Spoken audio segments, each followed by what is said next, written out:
नमस्ते। अनुविता चैनल में मैं सरिता सिंह आप सभी का स्वागत करती हूँ। आज हम देखेंगे गुण संधि के बारे में। इसके पहले हमने देखा जो दीर्घ संधि, उसमें हमने दीर्घ स्वरों का उपयोग किया। अब जो गुण संधि है उसमें भी हम, क्योंकि गुण संधि स्वर संधि का ही प्रकार है, इसलिए हम इसमें स्वरों का ही उपयोग करेंगे। परंतु यहाँ पर जिन स्वरों का उपयोग होगा, जैसे दीर्घ संधि में हमने दीर्घ स्वरों का उपयोग किया। दीर्घ स्वर हमारे क्या थे?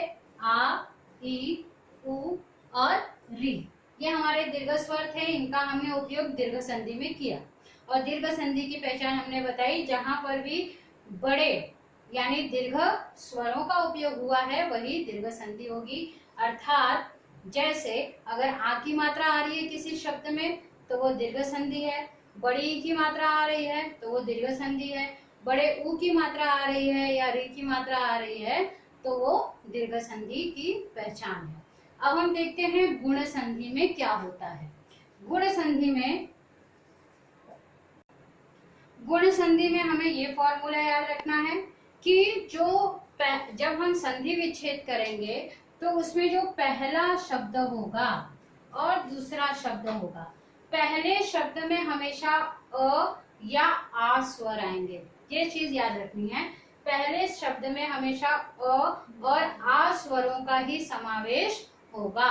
परंतु जब दूसरे स्वर के पहले वर्ण में ई या बड़ी ई आएगी तो उसमें परिवर्तन होकर वो क्या हो जाएगा? ए में बदल जाएगा। अर्थात आ के साथ में अगर छोटी ई या बड़ी ई आती है तो उसका परिवर्तन ए में हो जाएगा। अ और आ के साथ में अगर उ और बड़ा उ आता है तो वो ओ के साथ में परिवर्तित हो जाएगा। अ और आ के साथ में अगर री का समावेश होता है तो वो अर में बदल जाएगा। अर्थात जैसे अगर मैंने कोई पहला शब्द लिखा, उसका अंतिम वर्ण अगर अ आता है, अगर हमें कोई शब्द दिया गया, उसका पहले शब्द का अगर अंतिम वर्ण जो है अ आता है और दूसरे शब्द का पहला वर्ण अगर ई या बड़ी ई आती है तो इसमें जो परिवर्तन होगा यहाँ पर ए के रूप में हो जाएगा। इसका यहाँ पर हम एग्जाम्पल देखते हैं। देवधन इंद्र मैंने लिखा है। अब यहाँ पर हमें पता है वह के साथ में अ स्वर आया हुआ है और यहाँ पर ई आया हुआ है, छोटी ई आई हुई है, तो इन दोनों का परिवर्तन किसमें हो जाएगा? ए में हो जाएगा। और इस ए को हम कहाँ लगा देंगे? व के ऊपर। जैसा कि मैंने पहले भी बताया है, जो भी परिवर्तन होगा वो किसके साथ जुड़ेगा? पहले शब्द के अंतिम वर्ण के साथ में जुड़ जाएगा। अब जब हम इसको शब्द बनाएंगे तो क्या बनेगा? दे, बे, द्र। यानी ये जो ई था और यहाँ का अ था, ये दोनों मिलकर के यहाँ पर किसका रूप ले लिया? इन्होंने ए का रूप ले लिया। उसी तरह से यहाँ अगर हम देखते हैं, जैसे मैंने यहाँ पर बताया अ और आ के साथ अगर उ या बड़ा उ लगते हैं तो वो ओ के रूप में बदल जाएगा। जैसे यहाँ पर महा, यहाँ पर हम देख रहे हैं कि आ वर्ण आया हुआ है अंतिम और यहाँ पर उ आया हुआ है। जब आ और उ मिलते हैं तो क्या बन जाता है? ओ बन जाता है। हमें ये ध्यान रखना है। तो अब ये ओ की मात्रा कहाँ लगनी चाहिए? ह में लगनी चाहिए। तो ये क्या हो जाएगा? महोत्सव, महोत्सव। उसी तरह से देवधन ऋषि। अब यहाँ पर हम देखते हैं अ आया हुआ है और यहाँ पर री लगा हुआ है। जब अ और री मिलते हैं तो अर बन जाता है, अर। तो यहाँ पर क्या बन जाएगा? देवर्षि, देवर्षि, अर, व के साथ अ और यहाँ पर र, देवर्षि। इस तरह से शब्द बन जाता है।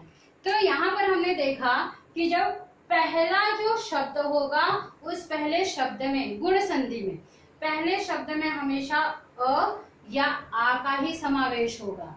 लेकिन जो दूसरा शब्द है अ और आ के साथ में अगर ई लगता है तो वो ए में बदल जाता है, और आ के साथ में अगर उ या उ लगता है तो ओ में बदल जाता है, और आ के साथ अगर री लगता है तो वो किस में? अर में बदल जाता है। इसके कुछ और एग्जाम्पल हम लोग देखेंगे अब। हाँ, यहाँ पर हमने कुछ उदाहरण लिखे हैं, जैसे महेंद्र, राजेंद्र और ज्ञानोपदेश। ये जो शब्द दिए हुए हैं इन्हें हमें संधि विच्छेद के रूप में करना है। गुण संधि पहचानने का एक और तरीका यह है कि जो एक मात्रा वाले, जब एक मात्रा वाले शब्द होंगे, जैसे यहाँ पर बीच में एक मात्रा वाला आया है शब्द अक्षर, यहाँ पर एक मात्रा वाला है, यहाँ पर एक मात्रा, ये ऊपर की एक मात्रा हमको ध्यान देनी है। अगर ऊपर एक मात्रा वाले अक्षर हैं, इसका मतलब ये जो है गुण संधि होगा। दीर्घ संधि में हमने देखा आ की मात्रा और बड़ी ई की मात्रा और बड़े ऊ की मात्रा होगी तो दीर्घ संधि, परंतु गुण संधि में हमें एक मात्रा ध्यान रखना है।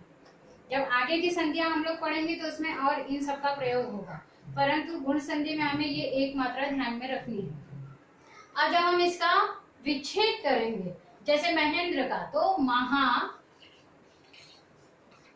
यहाँ पर हमने इसका विच्छेद किया महाधन इंद्र। अब यहाँ पर हम देखते हैं आ की मात्रा आई है और यहाँ पर ई की मात्रा। अब आ और ए की मात्रा मिलाकर हमने क्या बना दिया, ए, और यहाँ पर ए की मात्रा हमने लगा दी, महेंद्र बना दिया। राजेंद्र, इसका जब हम संधि विच्छेद करते हैं तो राजा धन इंद्र, राजा धन इंद्र, यहाँ पर आ की मात्रा और यहाँ पर ई की मात्रा, दोनों मिलकर के क्या बन गए, ए की मात्रा बन गए, तो यहाँ पर एक ही मात्रा आ गया। ज्ञानोपदेश, इसका विच्छेद करना है तो ज्ञान धन उपदेश, ज्ञान धन उपदेश, यहाँ पर अ आया हुआ है और यहाँ पर उ आया हुआ है, अ और उ मिलकर के ओ की मात्रा बन जाती है, यहाँ पर हमने उसको लगा दिया ज्ञानोपदेश। तो संधि की पहचान यही है कि जो दो वर्ण हैं, पहले शब्द का अंतिम वर्ण और दूसरे शब्द का पहला वर्ण, जब वो मिल करके कोई नया परिवर्तन करते हैं तो उसे हम संधि कहते हैं। संधि में हमने गुण संधि के बारे में आज देखा। गुण संधि में जो फॉर्मूला हमने लगाया, और आ के साथ ई लगाया तो ए बन गया, और आ के साथ उ लगाया तो ओ बन गया, और आ के साथ री लगाया तो अर बन गया। ये चीजें हमें ध्यान रखनी है। अगर ये फॉर्मूला हमको आ गया तो इसका मतलब हमें गुण संधि अच्छी तरह से समझ में आ गई। और अगर पहचानने के लिए आता है, क्वेश्चन इस तरह से दिया जाता है आप लोगों को कि संधि विच्छेद कीजिए, तो संधि विच्छेद इस तरह से करेंगे।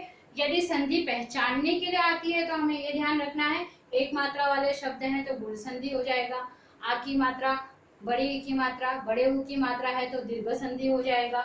तो ये जो दो संधियां अभी मैंने बताई, आशा है कि आपको ये संधि समझ में आ गई होगी। सिर्फ फॉर्मूला याद कीजिए, फॉर्मूला अगर याद होगा तो आप किसी भी समस्या का हल कर सकते हैं। आशा है ये वीडियो आपको पसंद आया होगा।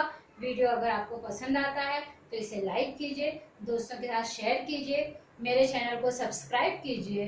मिलते हैं अगले वीडियो में, तब तक के लिए धन्यवाद।